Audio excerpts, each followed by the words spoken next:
விஜய் தமிழ்நாட்டில் முதலமைச்சர் ஆயிட்டாரு. விஜய் தமிழ்நாட்டில் ஒரு தவிர்க்க இல்லாத ஒரு தலைவரா உருவெடுத்துட்டார். நீ என்ன வேணாலும் சொல்லு, நீ என்ன வேணாலும் சொல்லு, என்ன வேணாலும் புகழ் மாலை சூட்டு. ஆனால் விஜய் அரசியல் வரலாற்றுல எப்போதும் கோலை தாண்டா. என்ன மக்கள் வந்து இறப்பத்தையும் பார்க்காம வாக்க செலுத்திட்டான். தமிழ்நாட்டுக்கு எண்ணற்ற வரலாற்று பெருமிதங்கள் உண்டு, வரலாற்று சிறப்புகள் உண்டு. தமிழ்நாடு தனித்துவமிக்க மாநிலம். தமிழ்நாடு ஒரு மாநிலம், மாகாணம் இல்ல. தமிழர்களின் வரலாற்று தாய்நிலம், தேசம். வடவேங்கடம், தென்குமரி, ஆயுத தமிழ் நல்லுலகம் என்று போற்றி புகழப்பட்ட நிலப்பரப்பு.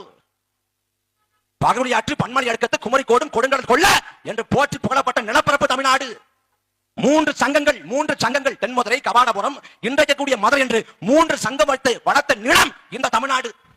அந்த தமிழ்நாடு யார் கையில போய் நிக்குது? யார் கையில? மிக அண்மையில உதயநிதி ஸ்டாலின் கைது பண்றாங்க. யார் கைது பண்றா? தாவேக அரசு கைது பண்ணுது. உதயநிதி ஸ்டாலின் நீ கைது பண்ணணும். எப்ப கைது பண்ணணும்? எதுக்காக கைது பண்ணணும்?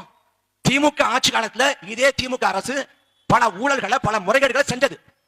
அந்த ஊழல் வழக்கை வெளிக்கொணர்ந்து வெளிச்சம் போட்டு காட்டி தக்க ஆதாரத்தோடு ஊழல் வழக்கு போட்டு உதயநிதியை கைது பண்ணு வரவேற்கணும். நீ யாருக்காக கைது பண்ண? கொச்சையா பேசான் கைது பண்ணியா? நீ கைது பண்ணது யாருக்காக? நீ கைது பண்ணது திருசாவுக்காக, வேற யாருக்காக? விஜயை பேசினா விட்டுருங்க, விஜயை பேசினா வழக்கு போடாதீங்க.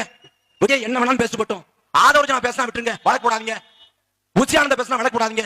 ராஜ்மோகனை பத்தி பேசினா வழக்கு போடாதீங்க. திருசான் வாய் தந்தா வழக்க போடுங்க. சத்தியம்டா, சத்தியம். எப்படிப்பட்ட தமிழ்நாடு யார் கையில கொண்ட கொடுத்து வச்சிருக்க? யார் கையில?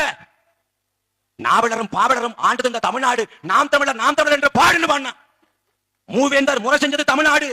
தாயின் முளைப்பாலோட வீரம் கொண்டது தமிழ்நாடு. அந்த தமிழ்நாட்டை யார்கிட்ட கொடுத்திருக்கா? யார்கிட்ட? யாருக்காக அரசு எந்த வேலை செய்யுது? யாருக்காக? ரத்தம் கொதிக்குது, ரத்தம் கொதிக்குது. யாருக்கு பாருங்க, கொண்ட எங்க கொடுத்து வச்சிருக்காங்க பாருங்க.